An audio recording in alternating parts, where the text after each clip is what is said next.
নমস্কার, আমি আগমনী। আজকে আমি ক্লাসরুমে এমন কিছু বিষয় নিয়ে কথা বলবো যেগুলোর কাছে আমার যেই প্রশ্নগুলোর আমার কাছে কোনো উত্তর নেই। আপনারাই কেবলমাত্র আমাকে এক্ষেত্রে সাহায্য করতে পারেন, যেহেতু আপনারা আমার বন্ধু, আমার শুভাকাঙ্ক্ষী।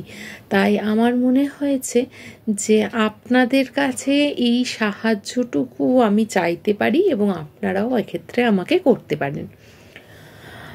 আমার যে চিন্তা ভাবনার জায়গায় সমস্যাটা হচ্ছে সেটা একটু পয়েন্ট করে 1, 2, 3, 4 করে বলি। 1 নম্বর হচ্ছে যে কোনো মহিলাকে আপনার ভালো লাগতেই পারে। আপনি যদি পসিবল হয় তাহলে আপনি তার সাথে একটা মধুর বন্ধুত্বপূর্ণ সম্পর্ক স্থাপন করতে পারেন, কিন্তু আপনার কারোর কি উচিত হবে যে সেই মহিলাকে অশালীন কথা বলা বা ইঙ্গিত করা? তাকে আমার ভালো লেগেছে বলে আমি তার সম্বন্ধে আমি কেবলমাত্র একটি নির্দিষ্টভাবেই আমি তার সাথে মিশতে পারি আর তার সাথে কথা বলতে পারি। সুন্দর মিষ্টি একটা বন্ধুত্বের সম্পর্ক করা যায় না তার সাথে? হ্যাঁ, তো 2 যেটা বলবো যে আমি প্রায় সময় দেখি মেয়েদের খুব সিম্পলি 2 ভাগে ভাগ করে নেওয়া হয় বা ক্যাটাগরিক্যালি 2 ভাগ করে নেওয়া হয়, যে একটা হচ্ছে সুন্দর দেখতে মহিলা আর একটা হচ্ছে বাজে দেখতে মহিলা। মহিলাদের কি কেবল একটাই গুরুত্ব যে তাদের কেমন দেখতে, সেটা? আর কোনো কি তাদের সমাজে গুরুত্ব নেই? বা খুব শুনি মেয়েরা 2.5 প্যাচের শাড়ি পরতেই অস্থির হয়ে যায়, তাদের মাথায় আবার বুদ্ধি। সত্যি কি মহিলাদের কোনো বুদ্ধি নেই? মহিলারা কি না করছে, মা হিসেবে যেমন কাজ করছেন তেমন তো তারা উপগ্রহ নিয়ে কাজ করতেও পিছপা হাঁটছেন না। তো কোন ক্ষেত্রে বলুন তো মেয়েরা নেই?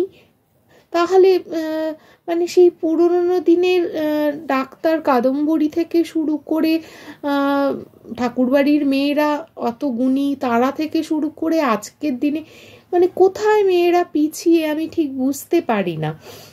আচ্ছা, দ্বিতীয় যেটা তারপরে যেটা আমি বলবো সেটা হচ্ছে যে একজন মহিলা বা একজন মেয়ে যদি একটু অন্যরকম পোশাক পরে তাহলেই আমরা নানা রকম কটূক্তি করি, তাদের তথাকথিত খারাপ মেয়ে বলে চিহ্নিত করে দিই। আচ্ছা, আমার খুব অদ্ভুত লাগে যে যারা এ ধরনের মন্তব্য করেন, আমি জানি না তারা কি সেই সমস্ত পুরুষদের ক্ষেত্রে এরকম মন্তব্য করেন যারা এরকম অদ্ভুত পোশাক আশাক পরেন বা কলতলায় প্রায় বিবস্ত্র অবস্থায় শুধুমাত্র একটা গামছা পরে অদ্ভুতভাবে স্নান করেন। তাদের ক্ষেত্রেও কি এই সব মানুষরাই একই ধরনের ভাষা ব্যবহার করেন? আমার না খুব জানতে ইচ্ছে করে। তারপরে হচ্ছে ধরুন কেউ কাউকে কিছু উপহার দেবে, সেটা যে কোনো কারণেই হোক, উপহারটা কোনো অনুষ্ঠানে হোক বা এমনি উপহার দেবে।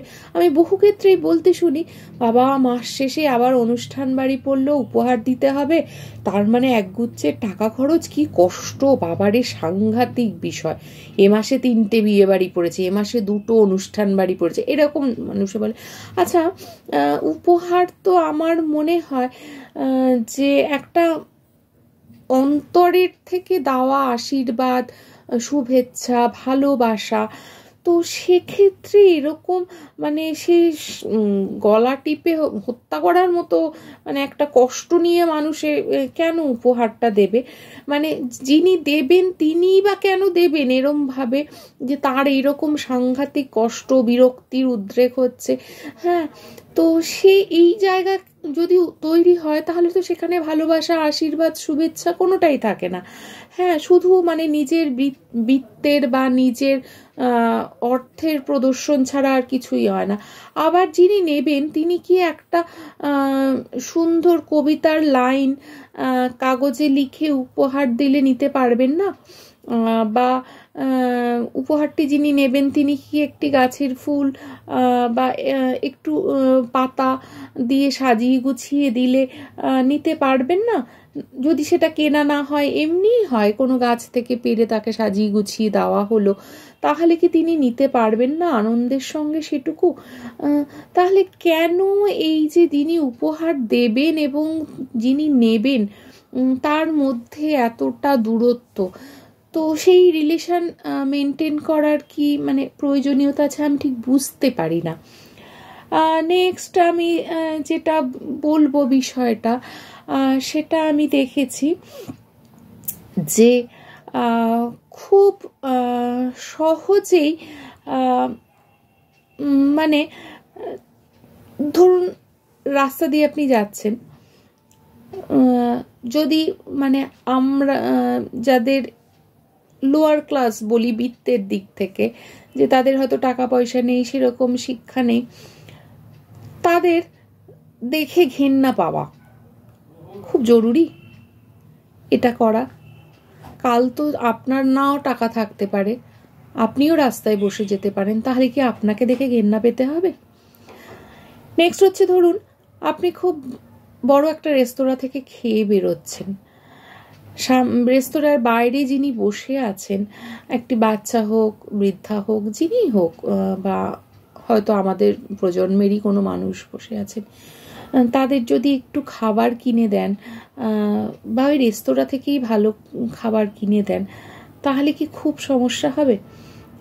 আপনি হয়তো 2 রকম 3 রকম ডিশ খেয়েছেন, ওনাকে এক রকম কিনে দিন। আপনার যদি পয়সার অসুবিধে থাকে একরকম কিনে দিন, তাও তো ওনার একটা দিন একটু স্পেশাল ব্যাপার হলো ওনার জীবনে।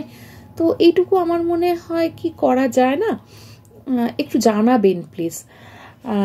আবার ধরুন যিনি আমাদের রোজ রেঁধে বেড়ে খাওয়াচ্ছেন, সে আমাদের সহায়িকা হন বা বাড়ির মহিলারা হন, যেই হন, যিনিই হন, হ্যাঁ, যিনি আমাদের রোজ ভালো মন্দ রেঁধে বেড়ে খাওয়াচ্ছেন, আমরা সপ্তাহে একটা দিন তাকে একটু ভালো মন্দ, তারই রান্না করা হোক না কেন, আমাদের যদি সময় না হয় তার রান্না করেই তাকে একটু বেড়ে খাওয়াতে পারি নাকি?